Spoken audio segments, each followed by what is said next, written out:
రాష్ట్రాన్ని దివాళా తీయించినటువంటి వ్యక్తి జగన్మోహన్ రెడ్డి. జగన్మోహన్ రెడ్డి గురించి వైఎస్ఆర్ పార్టీ నాయకులు ఒక ఆర్థికవేత్తగా మాట్లాడుతున్నారు. నిజంగా ఇది చాలా సిగ్గుచెట్టు.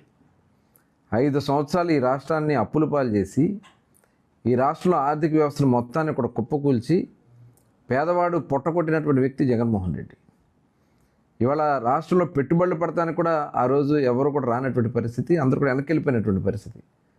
ఇవాళ మీరు వైఎస్ఆర్ పార్టీ నాయకులు, ఇంకొక ఆయన ఉన్నాడు బందరు పిచ్చాడు పేరు నాని, ఆయన ప్రతిదానికి ప్రెస్ మీట్ పెట్టి మాట్లాడుతూ ఉన్నాడు.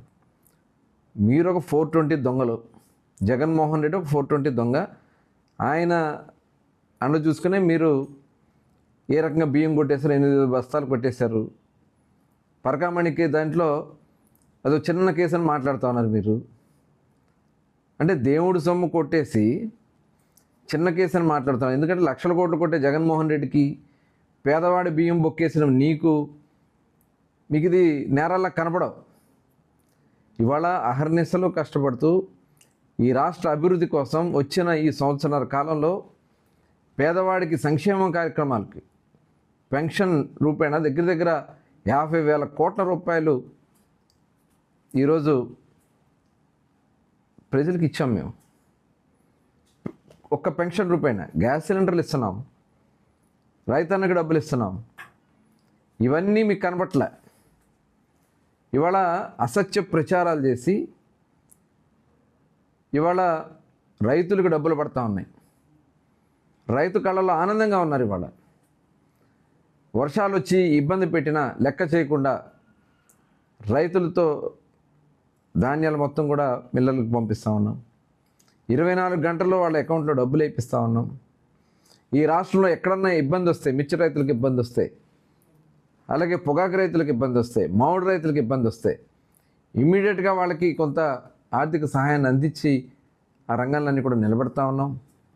ఇవాళ దేశ ఆర్థిక వ్యవస్థలోనే ఆంధ్ర రాష్ట్రాన్ని ఒక ఆదర్శంగా తీసుకుంటా ఉన్నారు.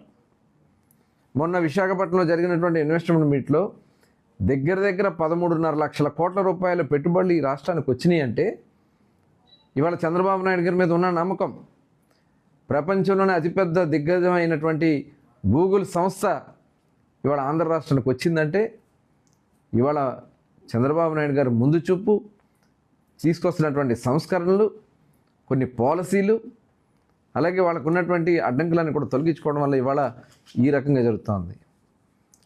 ఈరోజు మీరు ఇండిగో వచ్చినటువంటి సంక్షోభం గురించి మాట్లాడుతూ ఉన్నారు. అసలు మీకు ఏ అర్హత ఉంది మాట్లాడటానికి? అసలు మీకు దాంట్లో ఉన్నటువంటి నిబంధనలు మీకు తెలుసా?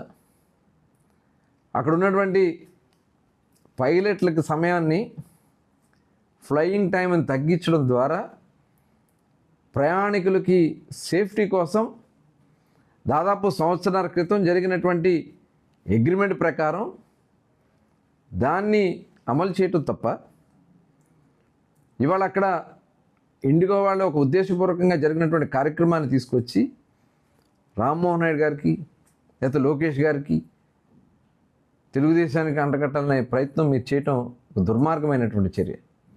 ఈ రాష్ట్రం అనేక సంక్షోభాలు మీరు చేశారు, అనేక రకాలుగా దాడులు చేశారు, పేదవాళ్ళు పొట్టకొట్టారు. ఇవాళ మీరు వచ్చి మాట్లాడుతున్నారు.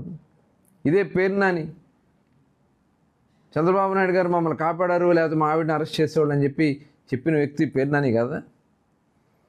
అంటే పేదవాడి బియ్యం కొట్టేసి, రేషన్ బియ్యం 8,000 బస్తాలు కొట్టేసి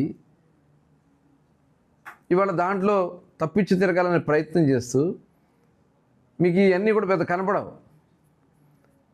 ఈ రాష్ట్రాన్ని అన్ని రకాలుగా నాశనం చేసినటువంటి వ్యక్తి జగన్మోహన్ రెడ్డి. ఇవాళ గతం చూసిన 5 సంవత్సరాలు ప్రజల్ని భయపెట్టారు. ఆ రోజున ఇసుక కొరత గురించి మాట్లాడితే వాళ్ళ మీద దాడులు చేశారు. మాస్క్ అడిగిన పాపానికి డాక్టర్ పిచ్చోడిని చేసి ఆయన్ని చంపేశారు.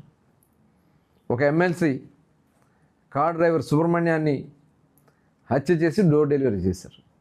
ఇవన్నీ ప్రజలు మర్చిపోతారు. అమర్నాథ్ గౌడ్ పెట్రోల్ పోసి తగలబెట్టేశారు. ఇవన్నీ ప్రజలు ఎప్పుడు మర్చిపోలే. ఇవాళ మీరు మభ్యపెట్టి ప్రజల్ని ఏదో చెప్పాలని ప్రయత్నం చేస్తే జరగదు. డెఫినెట్గా మూల్యం చెల్లించుకోండి. చూసాం ఇవాళ లిక్కర్లో 5 సంవత్సరాలు ఏ రకంగా దోచుకున్నారో చూశారు. మొత్తం సిట్ విచారణలో మొత్తం బయటకు వస్తూ ఉన్నాయి. మళ్ళీ ప్రభుత్వాన్ని అస్థిరపరచాలని ఒక దుర్మార్గమైనటువంటి ఆలోచనతో కల్తీ మద్యం కార్యక్రమాన్ని చేస్తే ఇవాళ మొత్తం కూడా బయటకు వస్తూ ఉన్నాయి. ఎవరెవరు దీంట్లో భాగస్వాములయ్యారో బయటకు వస్తూ ఉన్నారు. ఏది తప్పించుకోలేరు. మేము ఇవాళ కూటమి ప్రభుత్వం అంటే బీజేపీ, జనసేన, తెలుగుదేశం ఈ రాష్ట్రంలో ఒక స్థిరమైనటువంటి పరిపాలన అందించబోతున్నాం. రాబోయే 15-20 సంవత్సరాలు ఈ రాష్ట్రంలో సుస్థిర పాలన ఇవ్వడానికి మేము నడుం బిగించి ముందుకెళ్తున్నామని చెప్పి తెలియజేస్తాను. Local to global news at your fingertips. మీ చేతిలో ఒక ఆయుధం. Download R TV app. Media legend Ravi Prakash is back.